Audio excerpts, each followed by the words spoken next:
अब देखो second law of thermodynamics, तो सबसे पहले तो यही बात आती है कि सेकंड लॉ ऑफ थर्मोडायनेमिक्स हमें चाहिए क्यों? ऐसी क्या लिमिटेशन फर्स्ट लॉ में हो जाती है कि सेकंड लॉ में क्या बताता है? जैसे कुछ चीजें देखो,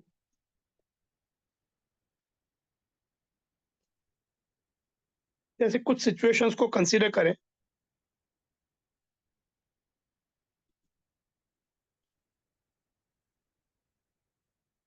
कंसीडर द फॉलोइंग केसेस। जैसे मान लो एक है आपके पास, कुछ एग्जांपल्स देखते हैं कि एक कोई ऑब्जेक्ट है 100 डिग्री सेल्सियस पे, और एक दूसरा ऑब्जेक्ट है बिल्कुल आइडेंटिकल 0 डिग्री सेल्सियस पे। इन दोनों को हमने सराउंडिंग से आइसोलेट कर दिया और आपस में कांटेक्ट में रख दिया।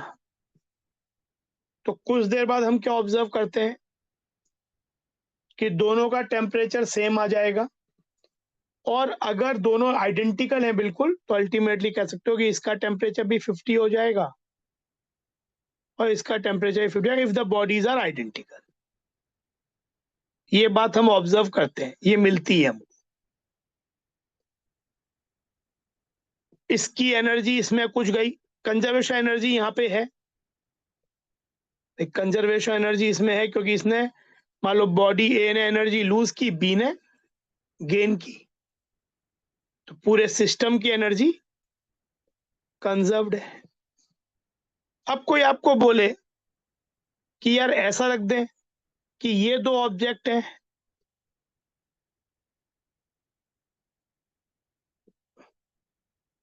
आइडेंटिकल ऑब्जेक्ट है जो कि 50 डिग्री सेल्सियस पे है, ए और बी। इनको थर्मल कांटेक्ट में रखा और कुछ देर बाद कोई प्रपोज करे कि यार ऐसा हो जाए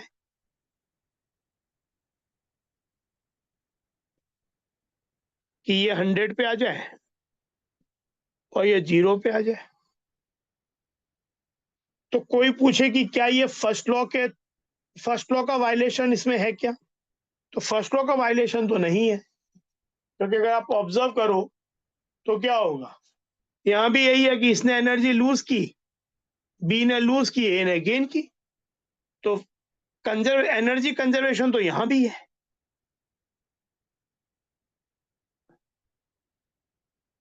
एनर्जी कंजर्वेशन तो इधर भी है।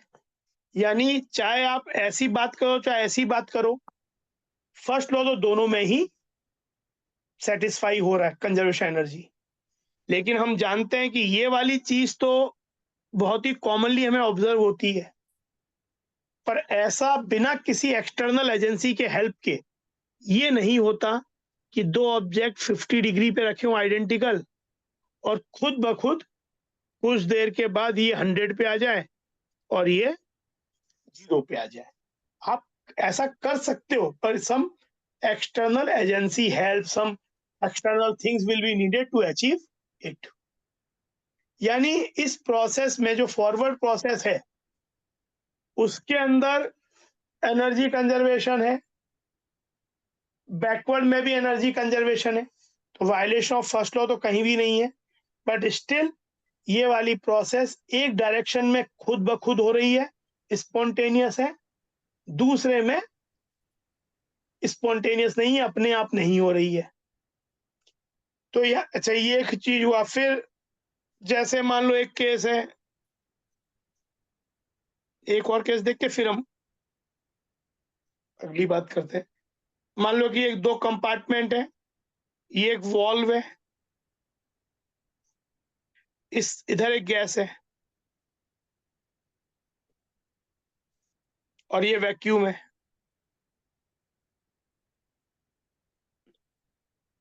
जब हम इस वॉल्व को ओपन करते हैं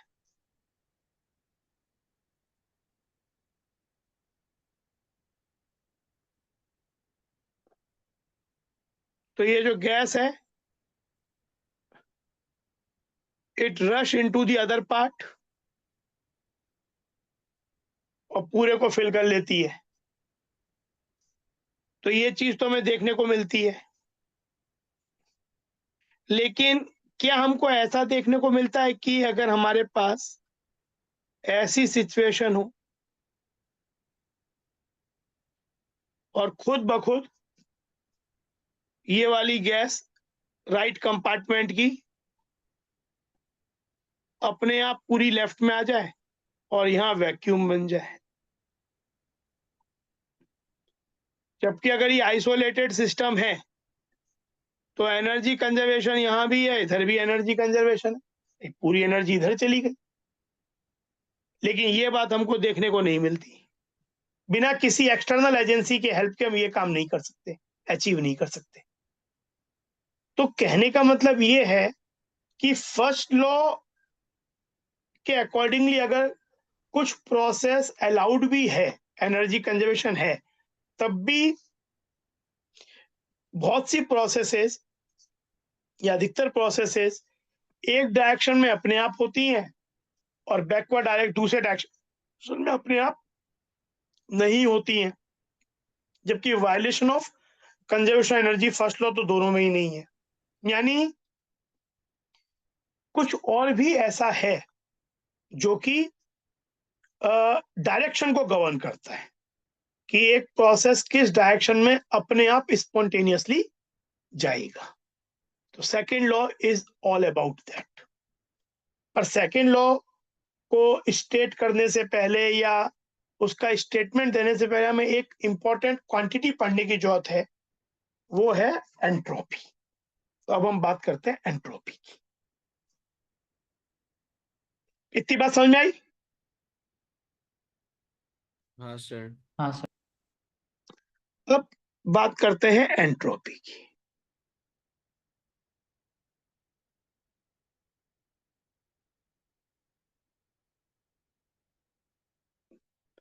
एंट्रोपी को यूजुअली एस से रिप्रेजेंट करते हैं, कैपिटल एस।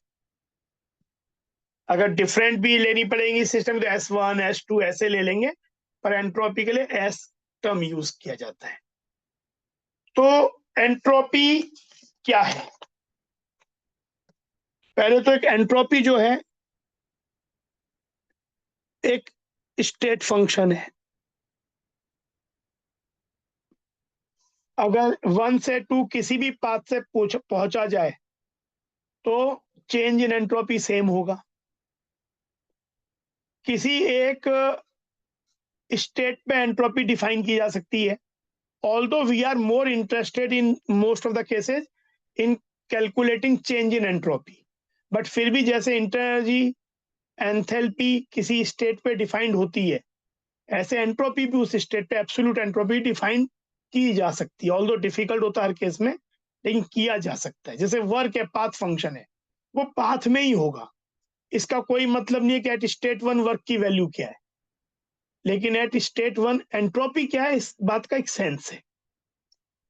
जैसे state function like pressure, volume, temperature, internal energy से यू या ई किसी से भी रिप्रेजेंट कर सकते हैं, एंथैल्पी, और आगे एक टर्म और हम पढ़ेंगे गिब्स एनर्जी, कभी पढ़ा नहीं है ये चीज। फिर एक्सटेंसिव प्रॉपर्टी है।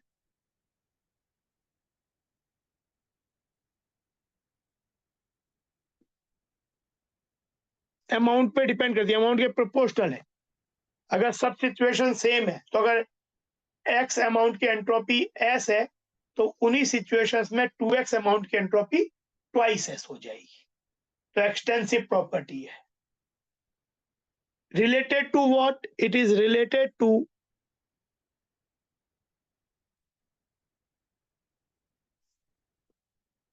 the disorder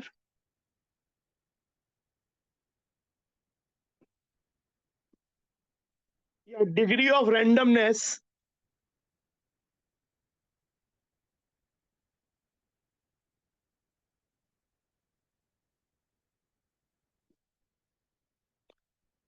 of a system।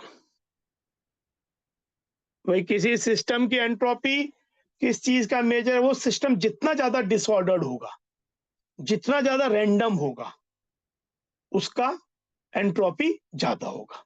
मतलब entropy is proportional to disorder, disorderness of the system. जैसे अगर 100 बच्चे एक स्कूल में असेंबली में लाइन में खड़े हुए हैं, 10 क्लासेज हैं मान लो, या 3 क्लासेज हैं आपकी, 4 क्लासेज है 25-25 बच्चों की, ऐसे खड़े हुए हैं। और एक है बच्चे मतलब असेंबली में प्रेयर से पहले जब आते हैं तो कोई भी कहीं भी खड़ा हुआ है, बिखर के खड़े हुए हैं। तो अब कोई पूछे कि इसमें इस वाले सिनेरियो में एंट्रोपी ज्यादा है या इसमें, तो क्या बोलोगे? जो सिनेरियो बी है, it is having more entropy, क्योंकि इसमें मोर डिसऑर्डरनेस है। तो ज्यादा डिसऑर्डरनेस, ज्यादा एंट्रोपी। तो entropy is proportional to disorderness of the system. फिर entropy is not a conserved quantity, ये कंजर्व्ड क्वांटिटी नहीं है।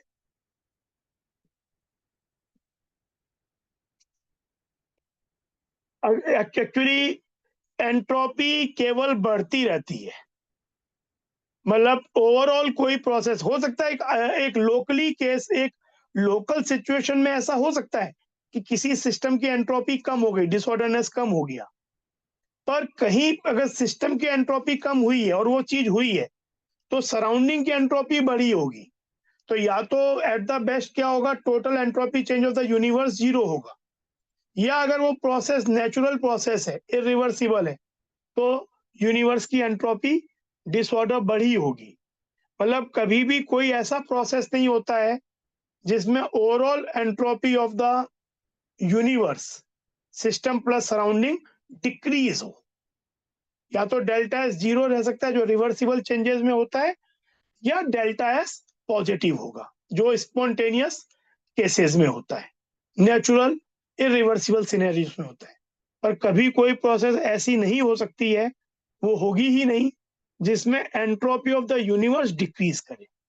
तो इनफैक्ट अभी हम जब आगे सेकेंड लॉ बोलेंगे तो एक स्टेटमेंट ये भी आता है कि with every natural process the disorderness in the universe is increasing, and once a disorderness is created, entropy is created, it is for ever in the universe.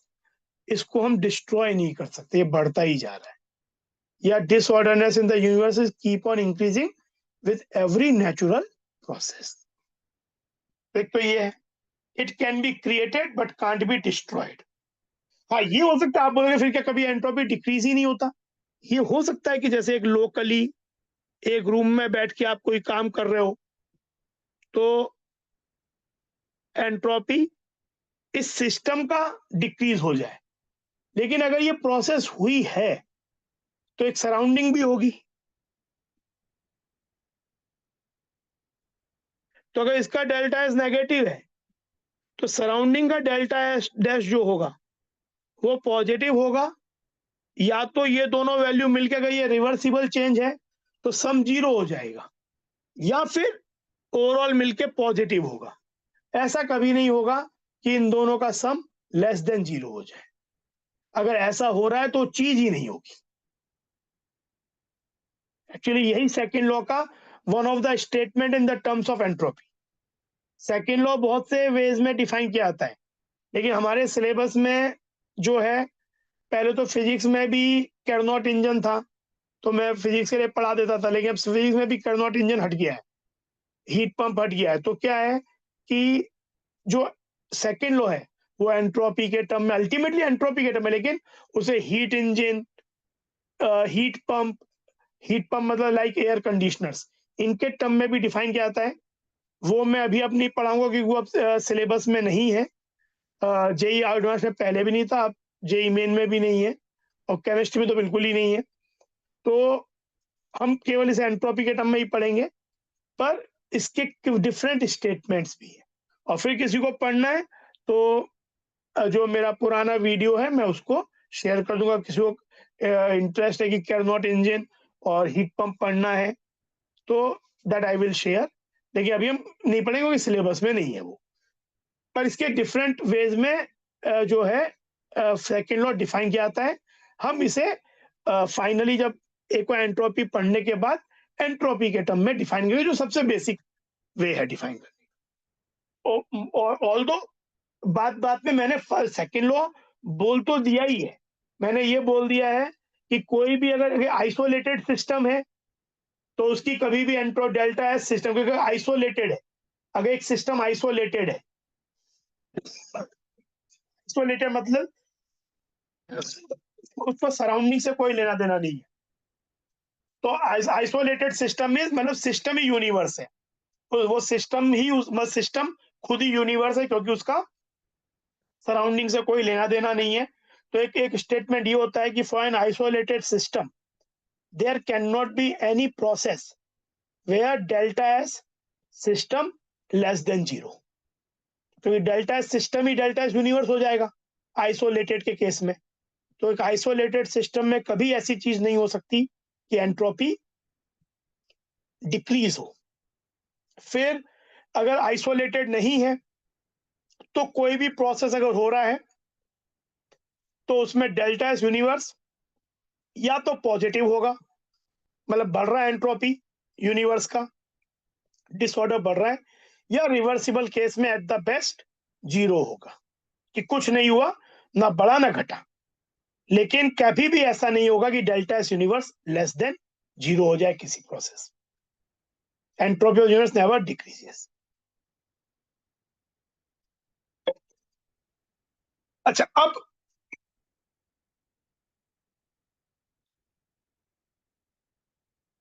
जैसे एंट्रोपी जो होगा, कुछ और बातें अगर बताएं एंट्रोपी के बारे में, जैसे अगर एक ही सब्सटेंस का गैस फेज है, लिक्विड फेज है और सॉलिड फेज है, तो entropy of gas phase will be higher than entropy of liquid than entropy of, ये तो क्वाइट ऑब्वियस है ना, हाँ क्योंकि सर। गैसें ज्यादा डिसऑर्डर्ड होती है, तो हम लोग बचपन से ही पढ़ते आ रहे हैं। लिक्विड से लिक्विड ज्यादा डिसऑर्डर्ड है कंपेयर टू सॉलिड, तो ये तो डिसऑर्डर के ही प्रोपोर्शनल है। फिर एक बात ये हुई। सेकंड है होमोजीनियस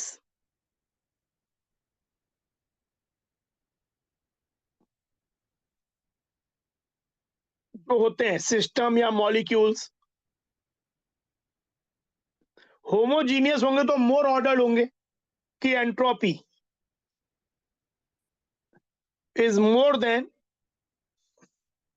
या मोर ऑर्डर्ड होंगे तो less than, homogeneous is more ordered तो लेस देन एस हेट्रोजीनस। जो चीज हेट्रोजीनस होगी वो कम ऑर्डर्ड है, होमोजीनियस मोर ऑर्डर्ड है। जैसे S of nitrogen is less than S of nitric oxide. Nitrogen molecule, nitrogen gas का एंट्रोपी कम होगा compare to nitric oxide gas. फिर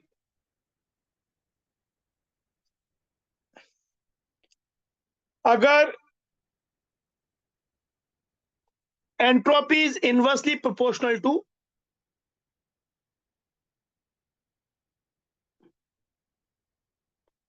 ब्रांचिंग, जैसे मान लो आपके पास है पेंटेन,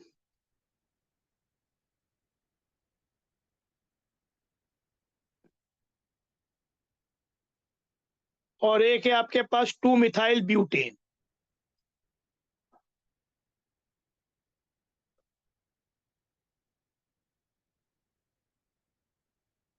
तो इसमें क्या होगा कि जैसे जैसे ब्रांचिंग होगी, तो ब्रांचिंग होगी तो मॉलिक्यूल्स का रोटेट होना मुश्किल हो जाएगा, क्योंकि ये ब्रांचेस उसको कह सकते हो कि हिंडर्ड करेंगी। तो कोई मोलर मास हो तो सेम है, दोनों गैसेस हैं, पर कोई पूछे किसकी एंट्रोपी ज्यादा होगी, तो आप बोलोगे एन पेंटेन की एंट्रोपी ज्यादा है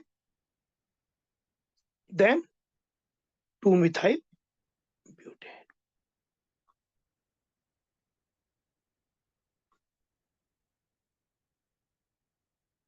तो ये कुछ पॉइंट हुए। सर देन हाँ बोलो। सर दोनों का ब्रांचेस तो सेम ही है। नहीं, इसमें ब्रांचिंग मतलब जैसे ये क्या हुआ, ये स्ट्रेट हो गया ना, ये मॉलिक्यूल स्ट्रेट है, इसमें लेकिन क्या हो गया कि ये ऐसा हुआ पर ये ब्रांचिंग आ गई, एक मिथाइल एक ब्रांच की तरह आ गई, इसको ब्रांचिंग बोलते हैं। तो पहले क्या था कि ये क्लाउड इस तरीके का था, पर अब क्लाउड क्या हुआ, ये है पर यहां भी एक क्लाउड आ गया।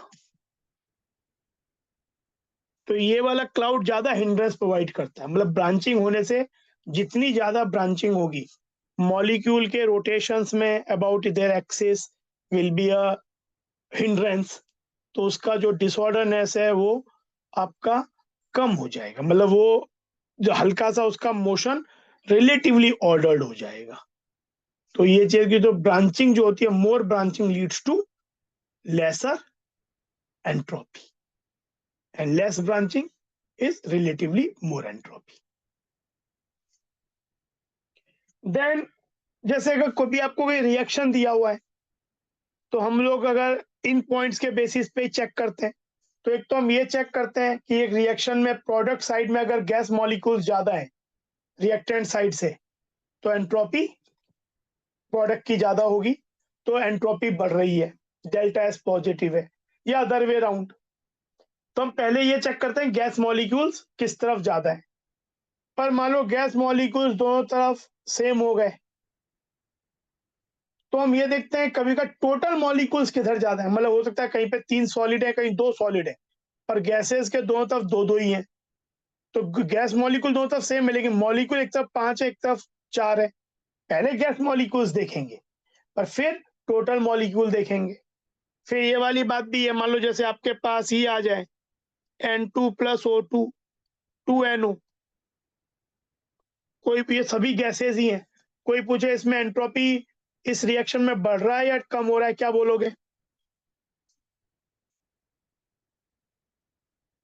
देखो ये भी एक मॉलिक्यूल है, ये भी एक मॉलिक्यूल है, वहां भी 2 मॉलिक्यूल बन रहे हैं गैस के, number of gas molecule same, number of total molecule same, दोनों तरफ 2-2, तो क्या एंट्रोपी चेंज 0 हो गया? एग्जैक्टली 0 नहीं हुआ, ऑल तो बहुत कम होगा, पर हमने अभी एक बात क्या पढ़ी, ये 2 हेट्रोजीनस मॉलिक्यूल है और ये दोनों होमोजीनियस मॉलिक्यूल्स हैं, तो एंट्रोपी किसकी ज्यादा होगी? हेटेरो। हेट्रोजेनस, तो यहाँ पे डेल्टा एस पॉजिटिव होगा। तो ये चीज, फिर जैसे कोई आइसोमराइजेशन रिएक्शन है, एन पेंटेन, कोई ऑर्गेनिक रिएक्शन हो रही है जिसमें आइसोमराइजेज टू, हाँ बोलो। सर क्या ये रिएक्शन रिवर्सिबल है? रिएक्शन रिवर्सिबल है या नहीं है, मतलब वैसे तो ये रिवर्सिबल रिएक्शन है, पर वो कंडीशंस विल डिसाइड। अभी तो हम केवल ये बात करें कि फॉरवर्ड जा रहा है तो एंट्रोपी बढ़ रहा है घट रहा है, पर अब अगर जब हमें किसी प्रोसेस की रिवर्सिबिलिटी देखनी पड़ेगी, हम उसी के लिए चीजें पढ़ रहे हैं कि वो रिवर्सिबल है या स्पॉन्टेनियस है, तो आगे वो हमें कुछ पैरामीटर से डिसाइड करेंगे।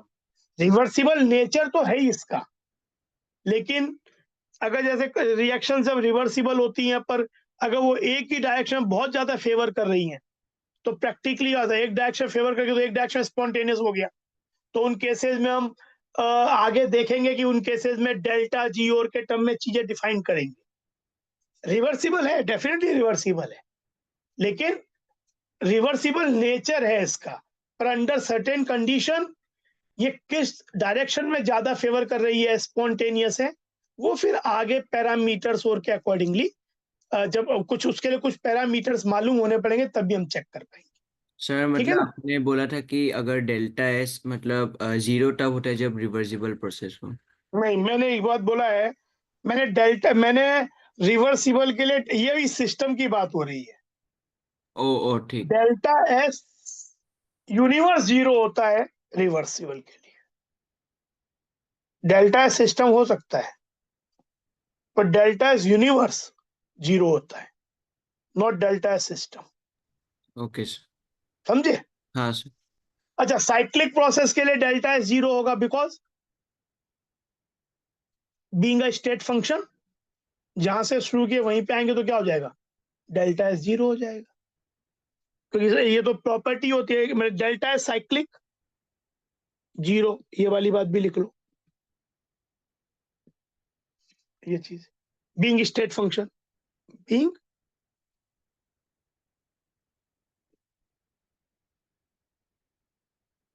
तो ये चीजें हुई। ये जैसे ये आइसोमराइजेशन हो गया,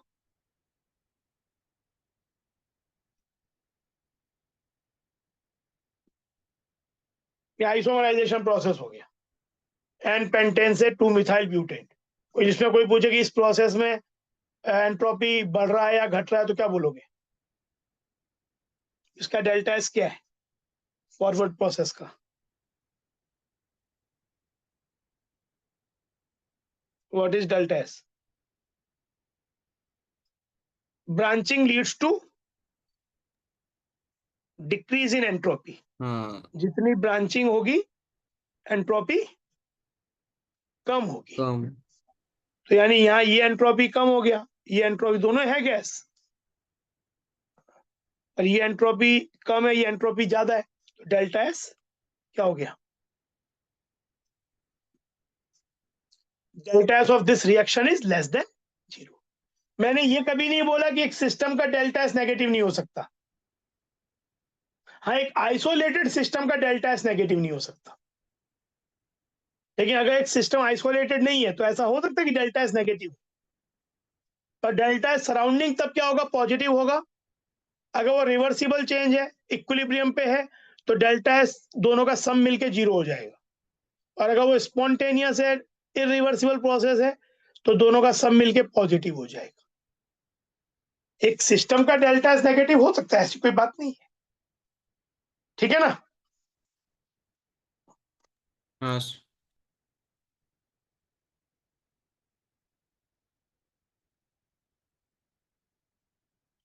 तो ये बातें हुई। अच्छा, अब तो जो एंट्रोपी है, स्टेट फंक्शन हो गया, ये सब बातें हो गई। तो एंट्रोपी टेम्परेचर से कैसे रिलेट होनी चाहिए? अगर टेम्परेचर बढ़ाते हैं तो एंट्रोपी भी, डिसऑर्डर भी क्या होना चाहिए? बढ़ना चाहिए, जी। है ना? तो entropy is proportional, doesn't mean कि ये मतलब not mathematical sense, not in mathematical. भाई मैथमेटिकल सेंस में तो क्या हो गया? जब आप y प्रोपोर्शनल टू x लिखते हो तो y इक्वल टू kx हो जाता है। यहाँ इस बात का मतलब है कि टेम्परेचर बढ़ता है तो एंट्रोपी भी बढ़ती है। अब जरूरी है कि वो एंट्रोपी एस इक्वल टू के टी फॉर्म में ही बढ़ रही हो, पर टेम्परेचर बढ़ेगा तो एंट्रोपी बढ़ती है, डिसऑर्डर बढ़ता है। अब बात है, सबसे पहले मैथमेटिकली हम एंट्रोपी और को कैलकुलेट कैसे करते हैं। तो मैथमेटिकली एंट्रोपी को कैलकुलेट करने के लिए सबसे पहला इंपॉर्टेंट रिलेशनशिप,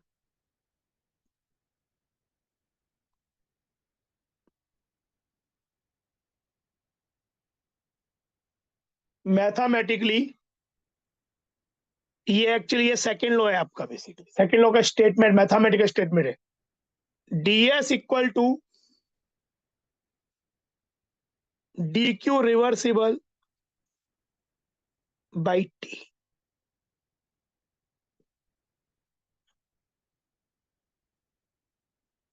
अगर किसी सिस्टम में टेम्परेचर T है, temperature should be in Kelvin scale,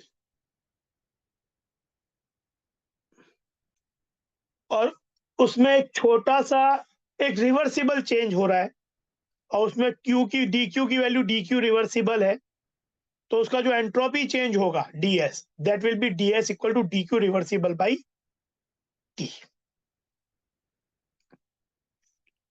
sir तो अभी हम, हाँ बोलो, सर ये क्या है एबीएस?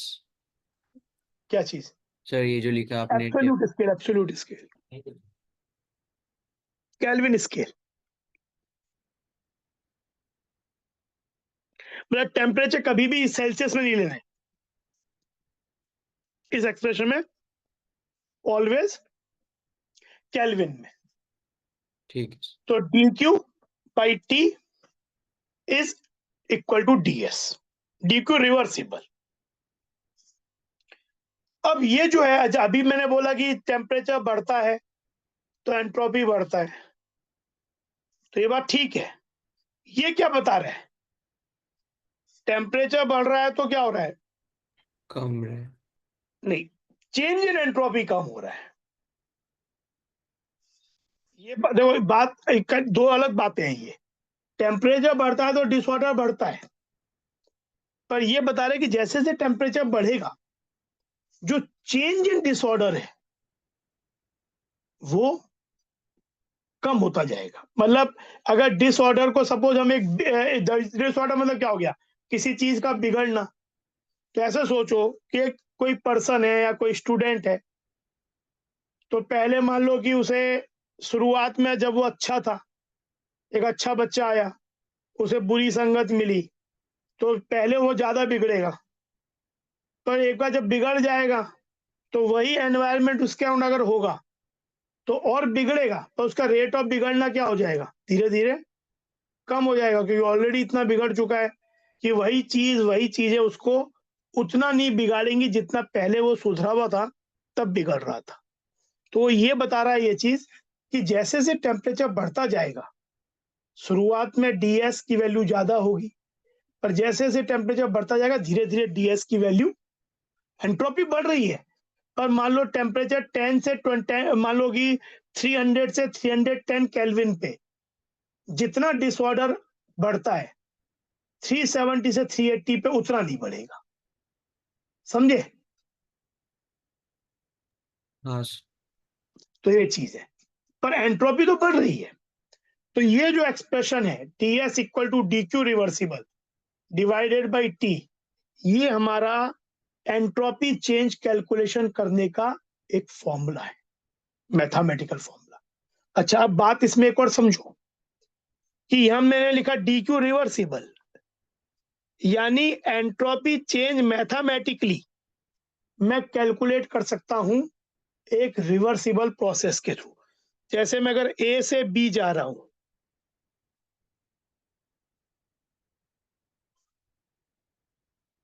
तो अगर मैं किसी रिवर्सिबल प्रोसेस के थ्रू जा रहा हूं तो मैं इसका entropic change delta S A to B which will be S B minus ऐसे कैलकुलेट कर सकता हूं। पर इसका मतलब क्या है कि मान लो ये रिवर्सिबल था, अब कोई एक इरिवर्सिबल चेंज के थ्रू जा रहा है, एक प्रोसेस इरिवर्सिबल है,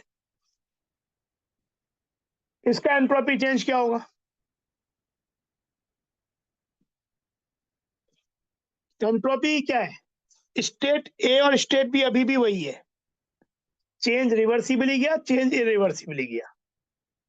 तो बीइंग स्टेट फंक्शन, इसका जो delta S A to B है वो तो अभी भी सेम ही होगा, चाहे आप रिवर्सिबली जाओ चाहे इरिवर्सिबली जाओ।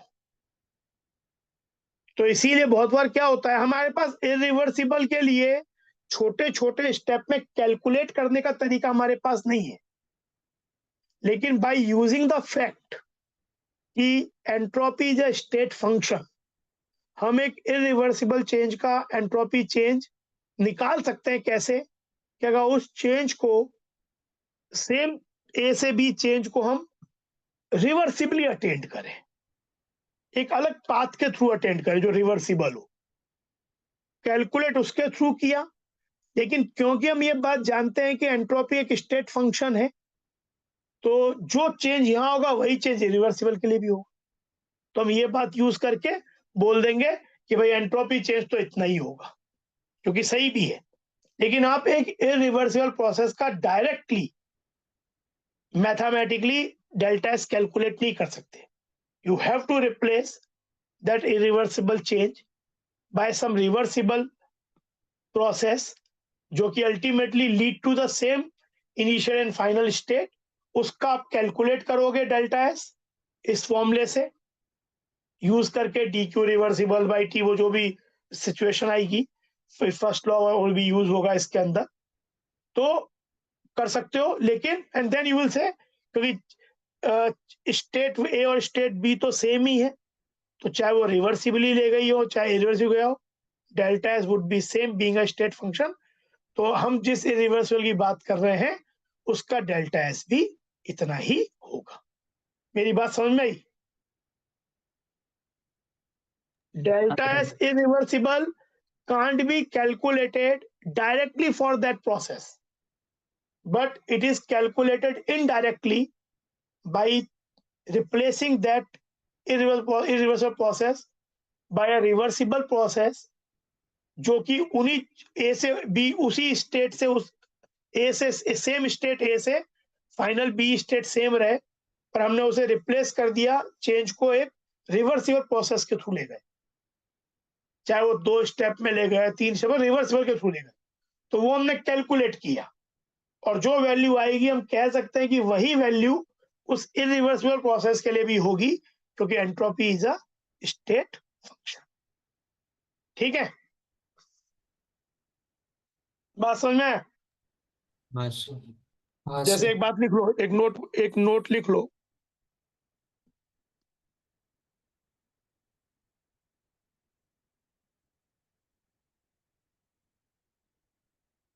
Mathematically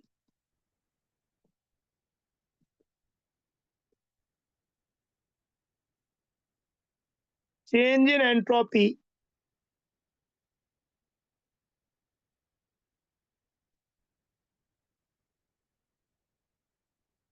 can be calculated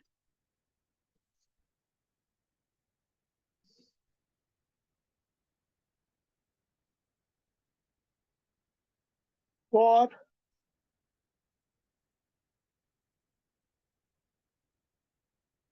reversible process या reversible change, but as entropy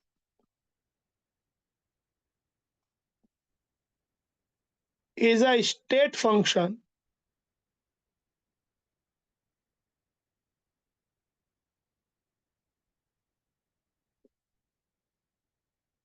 तो delta S irreversible will also be same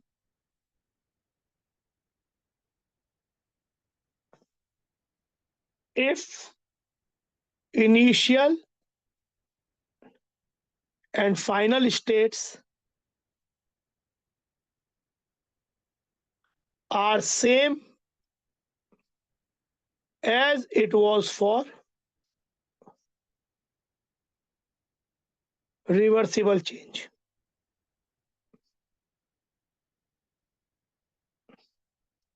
तो इसीलिए कभी किसी रिवर्सिबल चेंज के लिए अगर डेल्टा एस कैलकुलेट करना होता है तो हम सीधे कैलकुलेट नहीं कर सकते, हम उसे एक रिवर्सिबल प्रोसेस से रिप्लेस करेंगे, but will achieve the same state A से बी जो हमें इरिवर्सिबल में दिया हुआ है, एंड पहले उसको कैलकुलेट करेंगे and then we will use the fact कि ये वैल्यू सेम ही होगी because S is a state function. बात समझे? क्लियर हुई ये बात? हाँ सर। अच्छा, अब एक चीज और होती है, एक होती है मतलब बहुत बार एक इनइक्वलिटी दी होती है जिसे बोलते हैं क्लॉसियस इनइक्वलिटी। जैसे अगर आप इरोडो का बुक देखोगे तो उसमें सेकंड लॉ लिखते समय उन्होंने कुछ फॉर्मूलाज दिए, तो उसमें एक्चुअली फॉर्मूला दिया हुआ होता है ये ds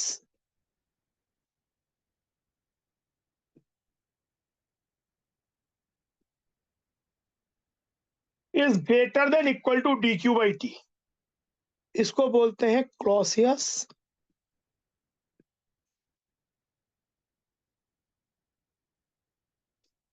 इनइक्वालिटी। यहां पे इन्होंने डी क्यू रिवर्सिबल नहीं लिखा, बस डी क्यू बाई टी लिखा। तो देखो इसका एक बार प्रूफ समझते हैं, ये मैं क्या चीज कह रहा है।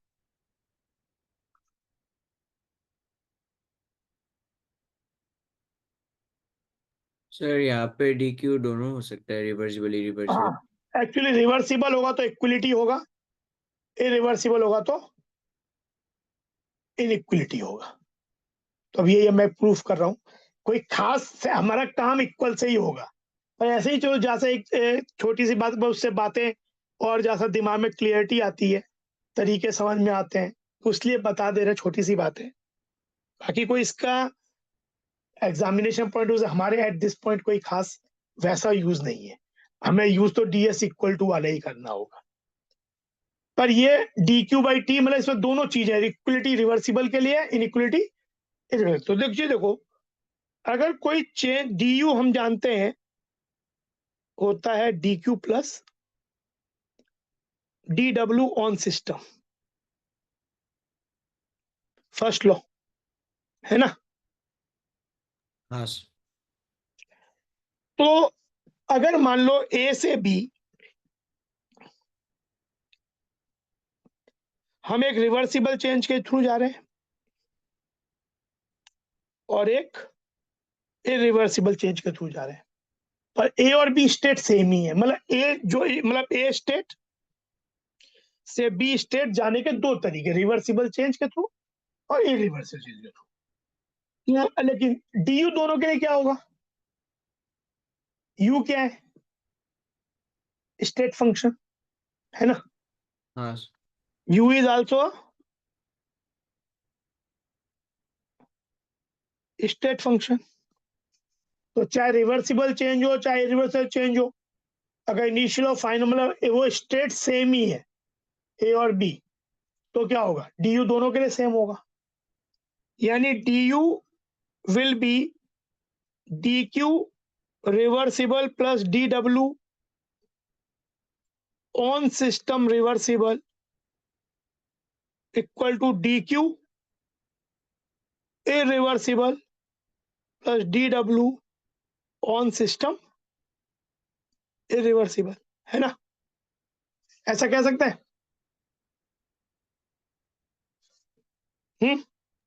ठीक है, क्या ये कहा जा सकता है। सर अगर ए बी सेम स्टेट का है।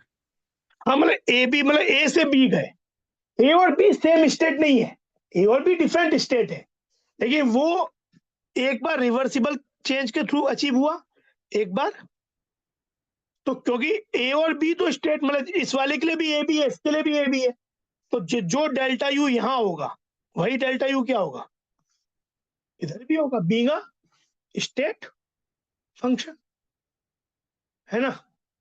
हाँ सर। तो हमने, लेकिन ये दोनों पाथ फंक्शन है, वर्क डन और क्यू, तो ये और ये सेम होना जो ही नहीं है, ये और ये सेम। एक बात हमने और भी पहले मैंने स्टेट की थी कि work done by system in reversible is greater then work done by system in irreversible. ये एक बात ध्यान रखो कि वर्क, उससे हमने क्वेश्चन भी सॉल्व किया था, याद हो तुम्हें तो। ये वाला एक बहुत इंपॉर्टेंट पॉइंट है कि work done in reversible, work done by system in reversible is greater then work done by system in irreversible. यहाँ भी उस बात को हम यूज करेंगे। तो अब देखो ये दोनों सेम होगा, तो इसमें मैं कह सकता हूं D Q reversible minus D Q irreversible will be equal to dw on system reversible, इसको माइनस कर देते क्योंकि ये इधर मैंने इसको इधर ले आए, ये इधर ले आया और ये plus dw on system irreversible. इसमें कोई डाउट तो नहीं है। जस्ट मैं क्या किया, dq को इधर ले आया और dw को इधर ले गया, कोई डाउट इसमें? नहीं सर। अच्छा, नहीं sir. Minus D W on system reversible क्या हो जाएगा? D W by system. By system reversible, और इसको लिख सकते हैं minus D W by system irreversible. By system irreversible. ये वाली वैल्यू मैंने क्या बताई है, क्या होती है? D W by system positive, मतलब मोर होता है देन इरिवर्सिबल बाई सिस्टम, यानी ये वैल्यू क्या होगी? Greater than 0। 0। यानी मुझे क्या मिल गया? D Q reversible minus D Q irreversible is greater then 0, है ना? तो D Q reversible is greater then D Q irreversible, ये हो गया। इसे टेम्परेचर से डिवाइड कर देते हैं एक बार, जो भी डिफरेंट टाइम्स पे होगा, और इसे इंटीग्रेट करो। तो ये जो वैल्यू है, या केवल आप ऐसे बोल सकते हो कि केवल आपने इतना लिखा, तो ये वाली वैल्यू क्या हो जाती है? दिस वैल्यू इज, इसको हम क्या बोलते हैं? ये आपका डेल्टा एस होता है। This value is defined as delta S, change in कोई रिवर्सिबल के लिए जो होता है। तो या तो डेल्टा एस इक्वल टू क्या है? D Q reversible by T के इक्वल है, या डेल्टा एस क्या है? ग्रेटर देन, ऐसा है ना? भाई ये वाली वैल्यू डेल्टा एस है, तो ये तो डेल्टा एस हो गई। तो या तो ये डेल्टा एस इसके इक्वल हो गया, या किससे ग्रेटर हो गया? इस वैल्यू से ग्रेटर हो गया। तो आप इनिक्वालिटी क्या बोलोगे? कि डेल्टा एस किसी चीज का ग्रेटर देन और equal to D Q by T, ऐसे भी बोल सकते हो। डीएस जब लिखा था तो वो लिखा था, ये ऐसा हो गया। इसमें इक्वलिटी कब आ जाएगा? Equality when reversible, inequality when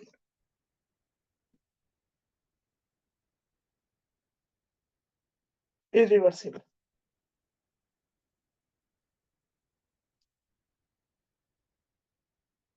बात समझ में आई? हाँ सर। तो ये चीज, तो ये क्लॉसियस इनइक्वलिटी का, जो कि सेकंड लॉ से रिलेटेड है, प्रूफ हो गया। अब हम आते हैं एंट्रोपी चेंज कैलकुलेशंस के लिए की। कैलकुलेशंस एक सिस्टम के लिए हम कैसे कैसे कैलकुलेट कर सकते हैं।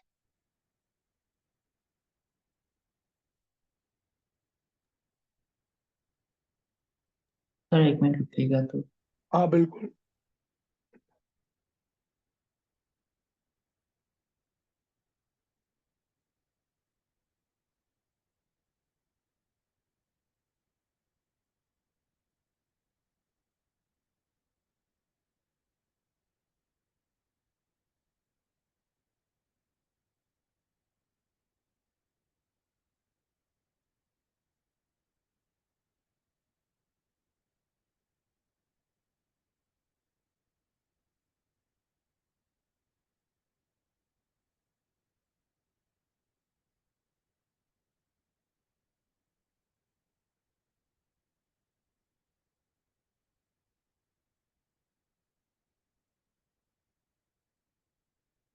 अच्छा वो अच्छा, पहले चलो इसी एक्सप्रेशन को जैसा और समझते हैं, इससे रिलेटेड एक बात और समझते हैं, फिर आगे बढ़ेंगे, वो फिर बाकी कैलकुलेशंस पे आएंगे।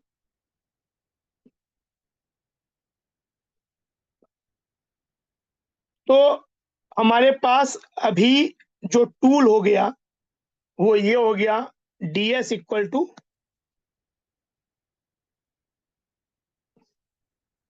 dq। अब मैं इक्वलिटी लिख रहा हूं, ठीक है ना, but with the knowledge of this fact कि अगर कोई चेंज इरिवर्सिबली जा रहा है, डायरेक्टली उसके लिए उसका डेल्टा एस कैलकुलेट नहीं किया जा सकता, पर अगर उस चेंज को किसी रिवर्सिबल चेंज के थ्रू रिप्लेस कर दिया जाए, पर वो स्टेट ए और बी वही रहे, पर चेंज ऐसे ले जाया जाए कि वो रिवर्सिबल के थ्रू जाए, तो जो कैलकुलेट करके वैल्यू आएगी डेल्टा एस की, इस फॉर्मूले से हम बोल सकते हैं being a state function irreversible change में भी जब वो ए से बी जा रहा था, तो यही डेल्टा एस होगा। समझे बात? अच्छा, अब ये हो गया D Q reversible by T. तो D Q reversible can be written as T D S, है ना।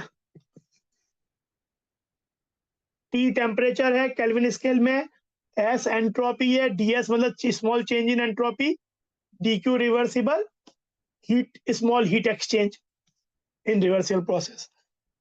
तो अगर ये चीज है, तो अगर मेरे पास एक टेम्परेचर एंट्रोपी डायग्राम है,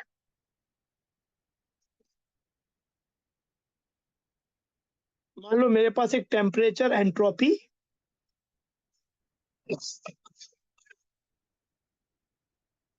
कर्व है,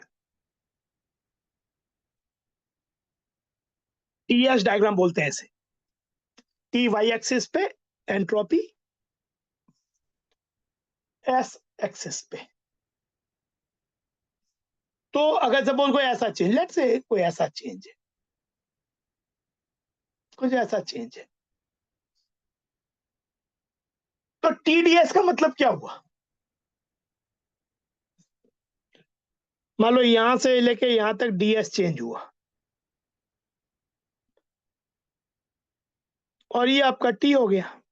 भाई जब आपने पढ़ा होगा कि जैसे ये फंक्शन है एफ एक्स, ये एक्स है, तो अगर यहाँ dx लेते हैं, एफ एक्स डी एक्स क्या होता है? Area. Area under the curve. तो टी डी एस भी क्या हो गया? Area. This area under the curve.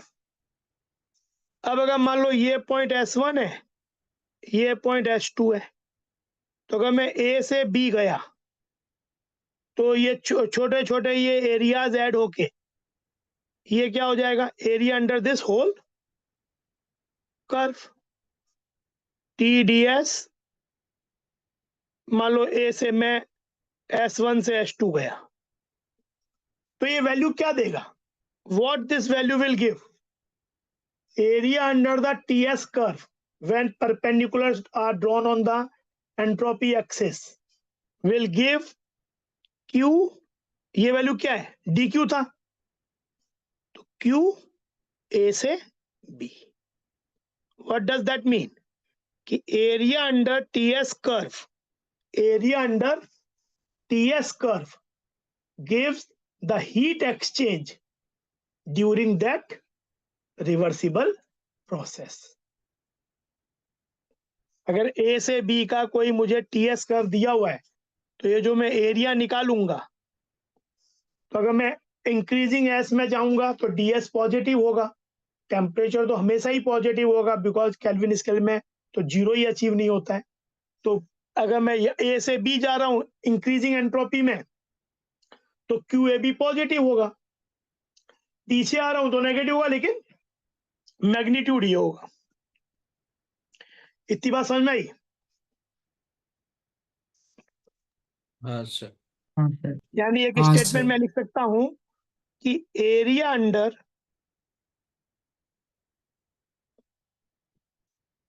TS curve is heat exchange in that process। जिस प्रोसेस की मैं बात कर रहा हूं, जिसके लिए टीएस डायग्राम दिया हुआ है, तो उसका area under the curve is heat exchange in that process. अच्छा, अब अगर एक साइक्लिक प्रोसेस हो,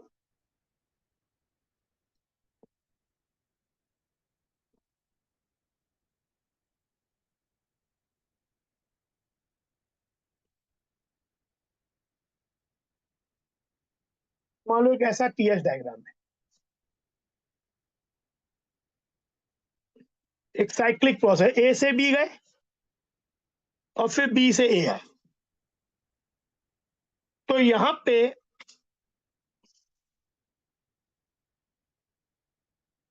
क्यू ए बी क्या हो जाएगा?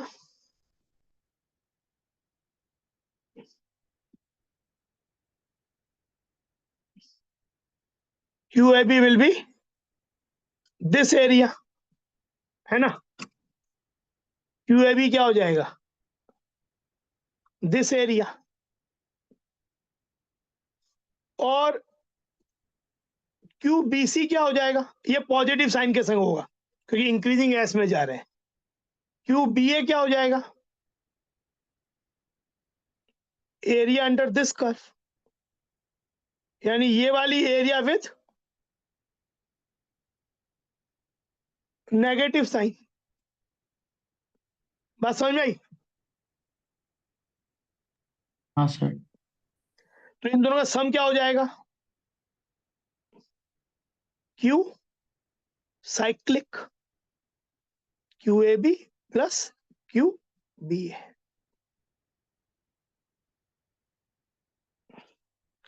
अच्छा, एक साइक्लिक प्रोसेस का क्यू क्या होता है?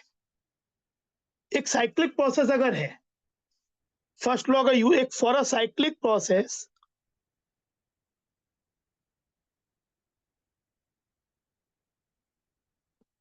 हमें बाई फर्स्ट लॉ हम क्या जानते हैं? Delta U Q plus W on system. तो एक साइक्लिक प्रोसेस के लिए अगर मैं ये लगाऊं,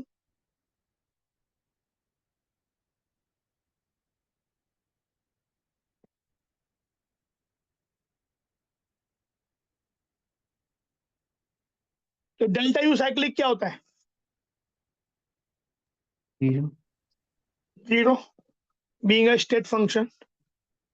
तो Q cyclic plus W on system cyclic, इधर आके माइनस हो जाएगा ये।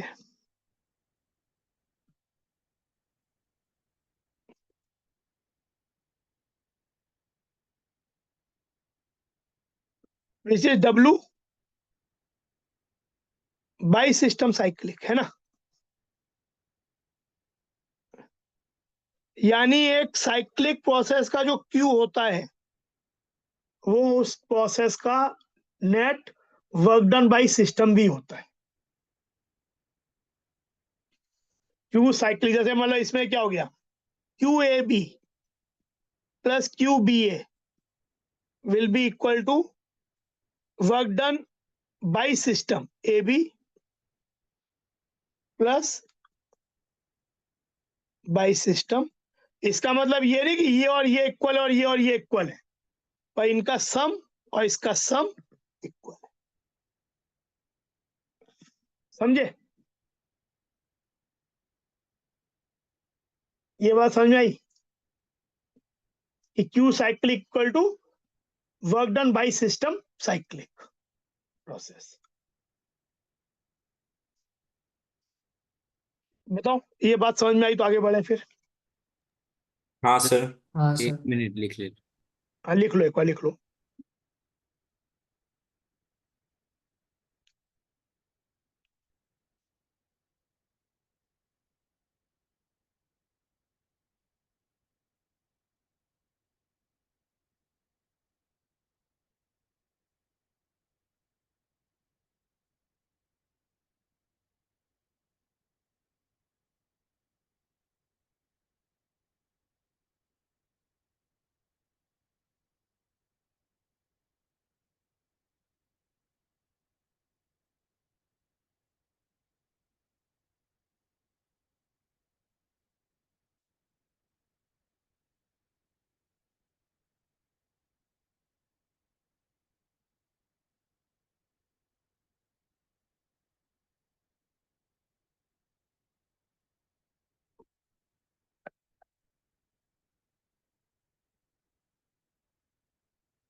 आगे बताऊं?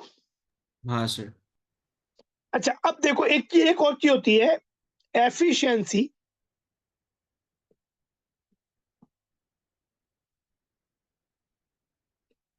Of a process.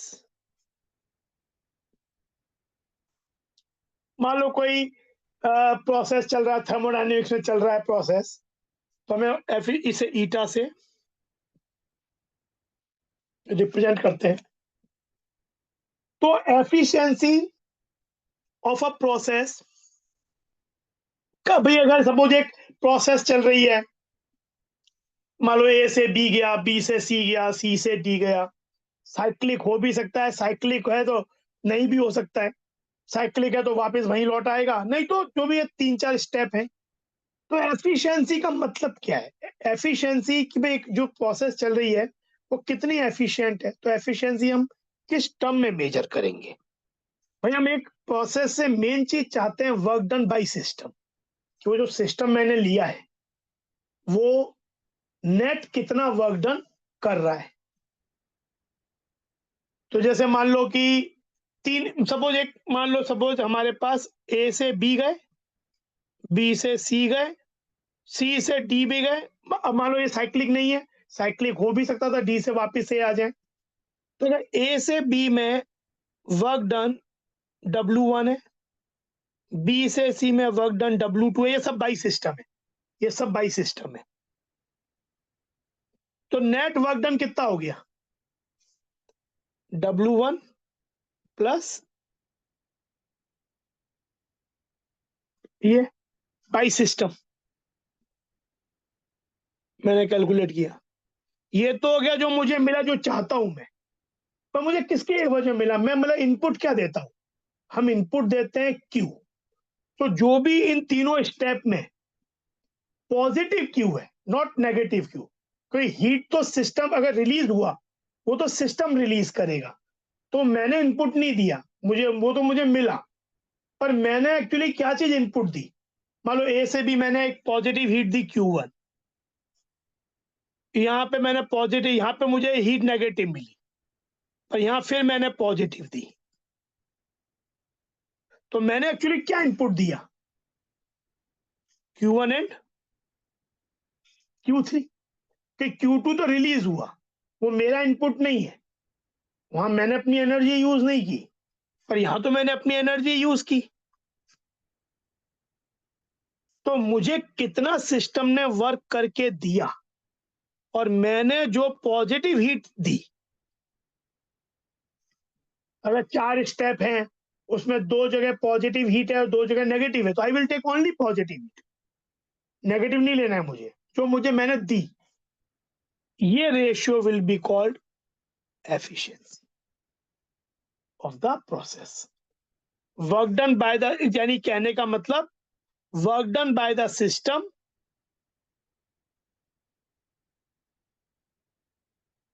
Bye heat absorbed. Efficiency is work done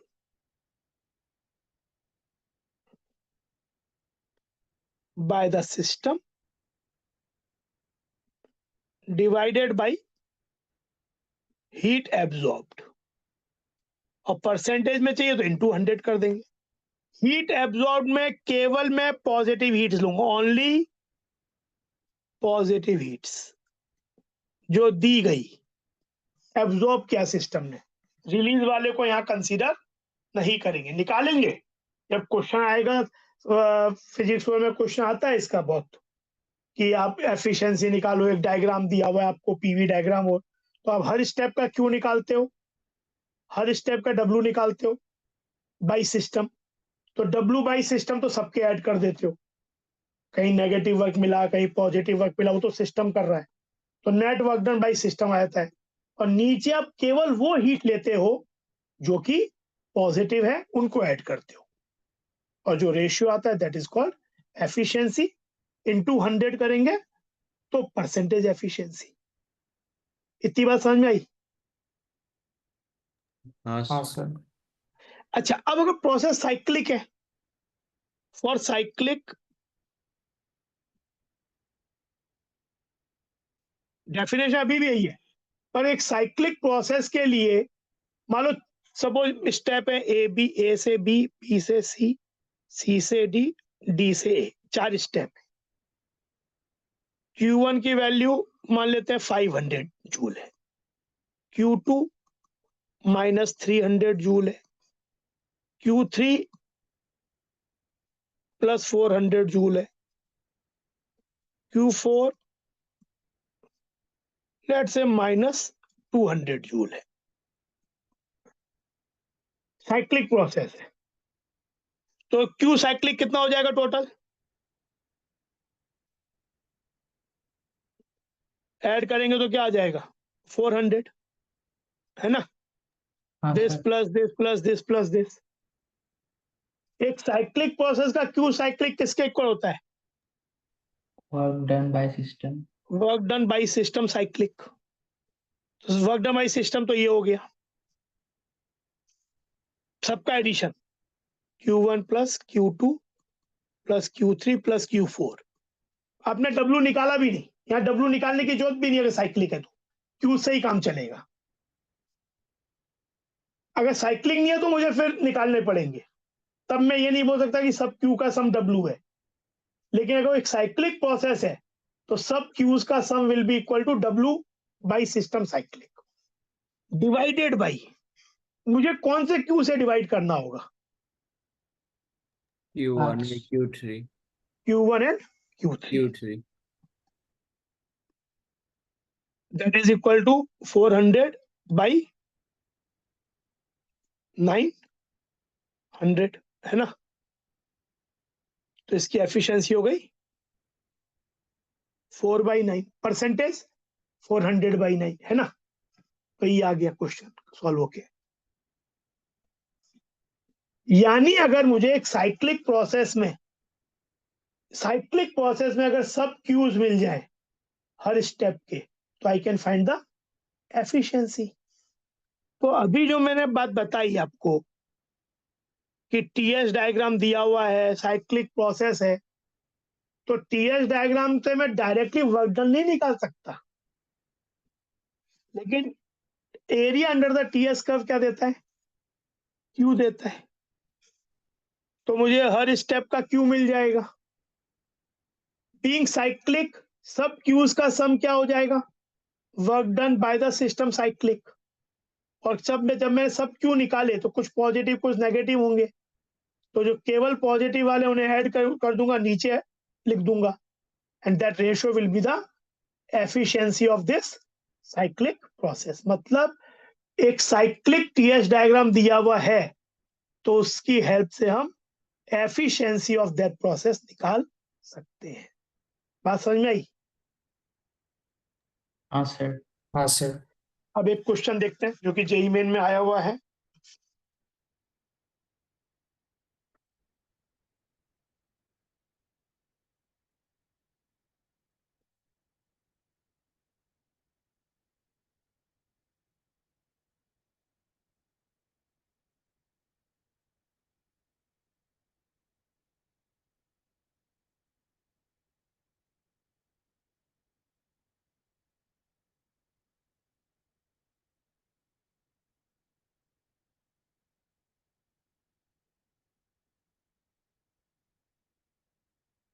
The temperature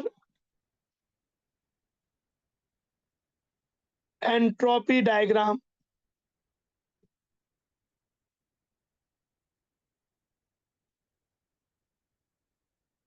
of a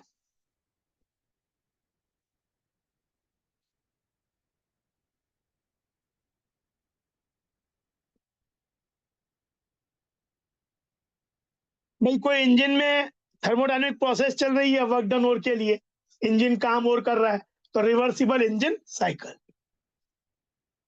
is given in the figure.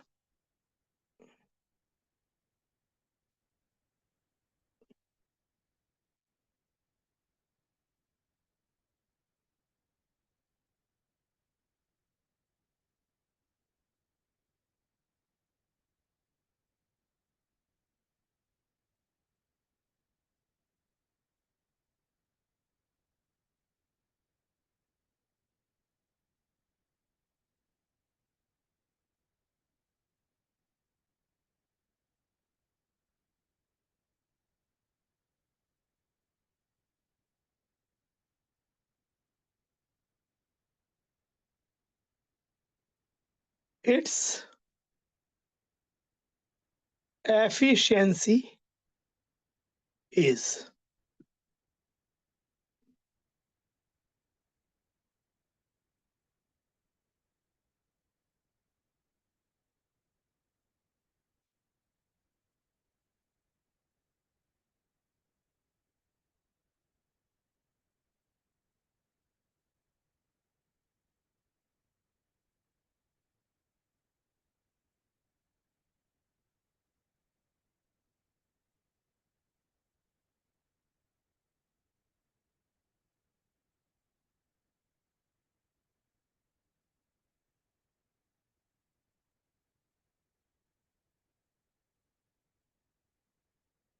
क्या करेंगे?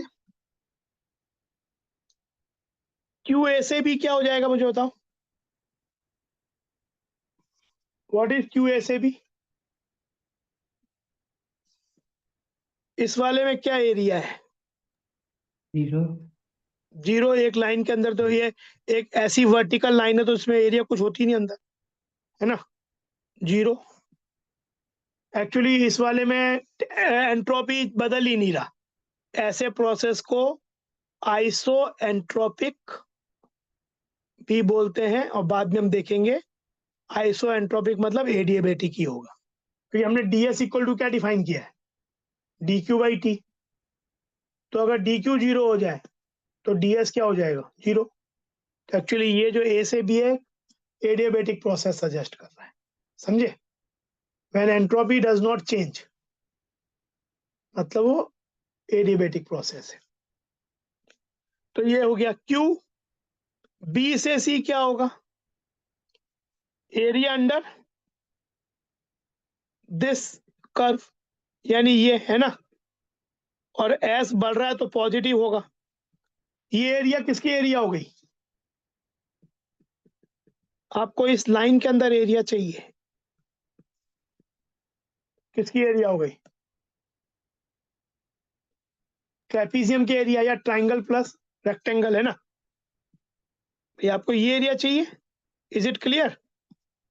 आपको ये वाली एरिया चाहिए। सर रेक्टेंगल भी चाहिए? हाँ, क्योंकि मैं तो ऐसे ड्रॉ करूंगा ना ये परपेंडिकुलर्स, तो मुझे तो ये एरिया चाहिए ना। ठीक है सर। बी से सी में जब मैं पूरा करूंगा सी से तो कुछ चीज सब्ट्रैक्ट हो जाएगी, तो एरिया अंडर द कर्व आ जाएगा। लेकिन अलग अलग तो क्या होगा? कोई मुझसे पूछे क्यू बी टू सी, तो मुझे कौन सी एरिया चाहिए?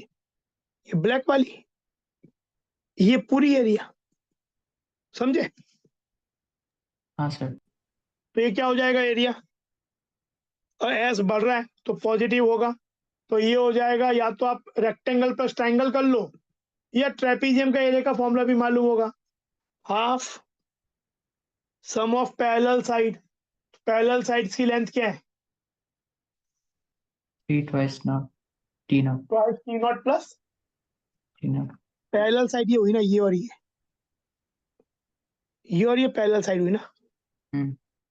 तो twice T not plus T not, ये लेंथ ट्वाइस टी नॉट, ये लेंथ टी नॉट, और डिस्टेंस बिटवीन पैरेलल साइड कितना है? s not. S not. S not. तो ये हो जाएगा 3/2 टी नॉट एस नॉट। आप ऐसे भी कर सकते थे, रेक्टेंगल का area S not T not plus triangle का एरिया ये लेंथ टी नॉट, ये लेंथ एस नॉट और हाफ, इससे भी आता, समझे? दोनों से आ जाएगा, कैसे भी कर लो। तो ये आ गया पॉजिटिव क्योंकि एस बढ़ रहा था। क्यू सी से ए क्या, क्यू सी से ए क्या होगा? ये कितना होगा? तो s not t not ये वाला, लेकिन साइन क्या होगी? minus. माइनस, क्योंकि एंट्रोपी डिक्रीज हो रही है, पीछे जा रहा है। ds नेगेटिव है क्योंकि आप डिक्रीजिंग एस में जा रहे हो, तो minus S not T not. तो आपका टोटल वर्क डन, क्योंकि साइक्लिक है तो वर्क डन बाई सिस्टम कितना हो गया साइक्लिक में?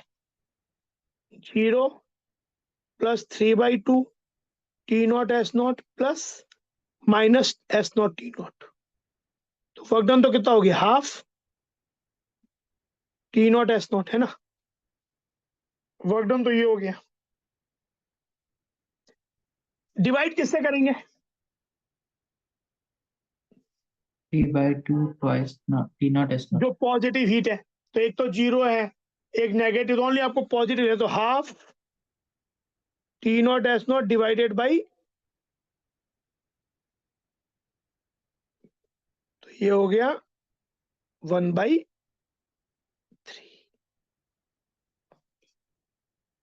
आपकी एफिशिएंसी हो गई, मैं समझ में आया? Sir Yes, sir. हाँ, वो sir. C2A minus S not T not कैसे हो?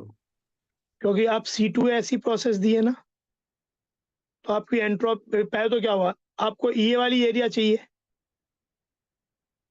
Area under the curve perpendicular on the entropy axis, तो ये एरिया कितनी होगी, ये एस नॉट, ये लेंथ टी नॉट, तो एरिया तो एस नॉट टी नॉट हो गई, पर आप मूव किस डायरेक्शन में कर रहे हो, ये जहाँ तो पे एंट्रोपी माइनस, डिक्रीज हो रहा है, हाँ एंट्रोपी माइनस नहीं है, एंट्रोपी डिक्रीज हो रहा है, डिक्रीज। डीएस माइनस है, डीएस माइनस है। भाई आपका अगर वैल्यू पॉजिटिव भी रहे, पर अगर मैं 5 से 4 जाता हूं तो चेंज तो क्या होता है, नेगेटिव होता है ना, तो यहाँ पे मैं पीछे की तरफ जा रहा हूँ ना, डिक्रीजिंग एस में, तो डीएस नेगेटिव वाले, ये minus S naught, heat exchange in C से, मतलब यहाँ पे हीट इवॉल्व हो रही है, बी से सी में हीट एब्जॉर्ब हो रही है, और ए से बी में हीट एक्सचेंज हो ही नहीं रहा, तो वर्क डन तो क्या हो गया, बीइंग साइक्लिक सबको ऐड कर दिया, लेकिन divided by only positive heat supplied, क्योंकि बाकी तो भाई हमने तो क्या चीज दिया, पॉजिटिव हीट, नेगेटिव तो सिस्टम ने रिलीज किया, तो मुझे तो जो मैंने हीट दी उसके एवज में काम को देखना है ना, कि मुझे कितना मिला, एफिशिएंसी तो मैं उसी के मेजर करूंगा कि मैंने क्या इनपुट दिया, इनपुट हीट क्या दी, और मुझे इन रिटर्न वर्क डन पूरा सिस्टम ने क्या करके दिया। ठीक है, हाँ बात समझ में आई? हाँ ये क्वेश्चन जेई मेन में आया हुआ है।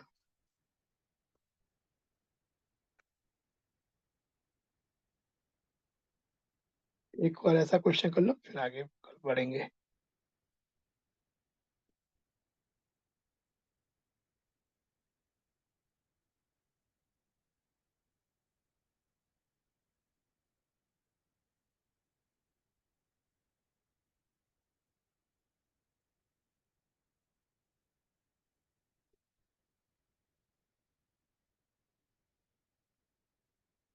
Find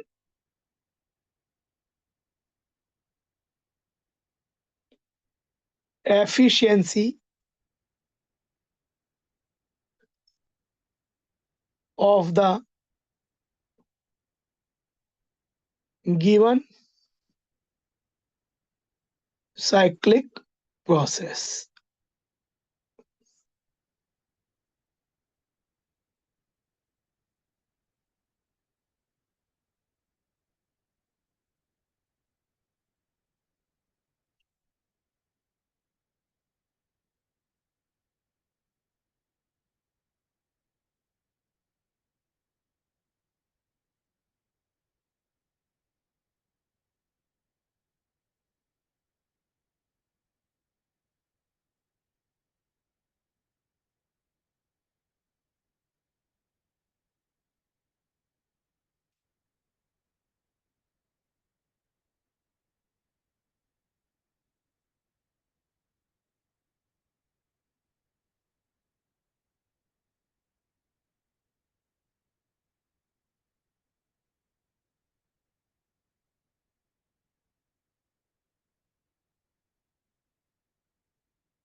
टीएस डायग्राम दिया हुआ है,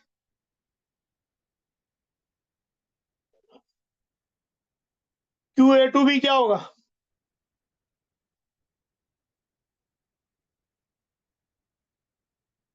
ये वाली एरिया विथ पॉजिटिव साइन,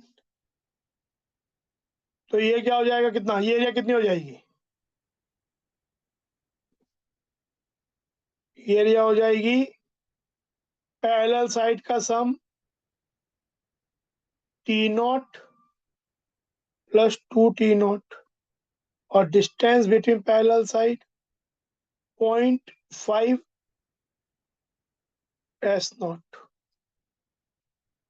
तो ये वैल्यू हो जाएगी 3T0 इंटू 0.5, तो 1.5 by 2 T0 S0. QB2C is this area, ये पूरा area under the curve, again positive, कितना हो जाएगा रेक्टेंगल का एरिया? 1.5 S0, ये length into 2T0, 3 S0 T0. QC2D क्या होगा बताओ? 0. और QD2A क्या होगा? 2S0 T0 minus minus T0 2T. Into 2S0, क्योंकि T0 तो ये लेंथ हो गई और ये 2S0 हो गया, पर डिक्रीजिंग एस में आ रहे हैं, तो -2T0 S0. तो being cyclic, work done by system क्या हो जाएगा? इन सब Q का सम, तो कितना हो जाएगा? 1.5 बाई 2, ये तो 0, 3 प्लस 3 माइनस 2 S0 T0, तो ये हो गया 1.5 प्लस 2, ये 1 हो गया, that is 3.5 by 2 S0 T0. और Q एब्जॉर्ब कितना हो गया? जो हमने इनपुट दिया, Q इनपुट बोल सकते हो उसे, 7.5 only by positive 2. Low, only positive लेना है.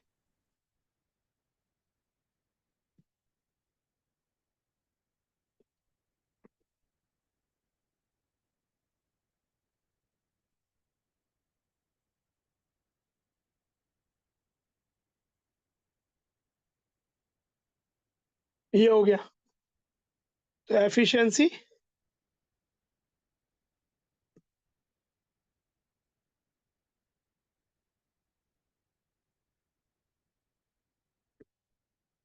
ये कट गया, तो 35/75 हो गया, विच इज 5 से करेंगे तो 7, और ये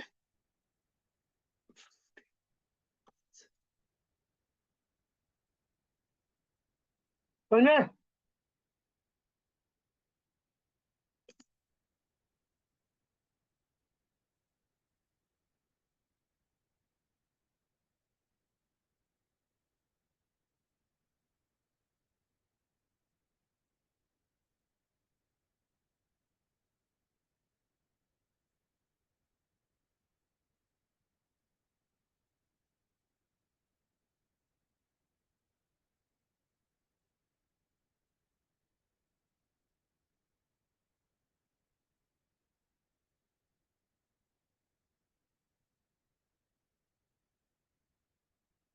क्लियर हुआ?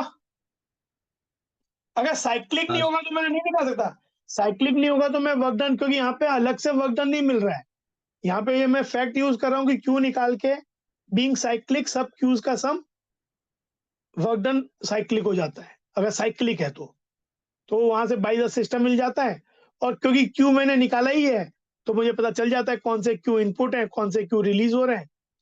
Denominator I take only Q input.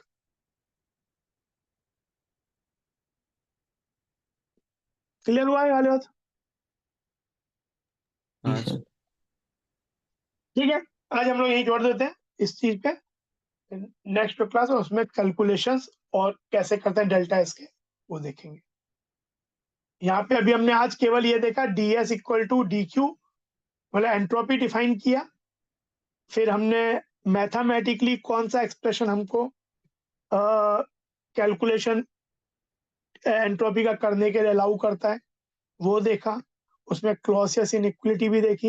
Entropy के बारे में कुछ बातें देखी कि किन किन फैक्टर्स को देखना चाहिए, वो जो शुरुआत में बताया क्या उसके बारे में प्रॉपर्टीज हैं। और फिर ये हमने टीएस डायग्राम से किस तरीके से क्यू निकालें और किस तरीके से एफिशिएंसी एक साइक्लिक प्रोसेस के लिए निकाले जब टीएस डायग्राम दिया है। ठीक है, तो आज हम लोग यहीं पे खत्म करते हैं।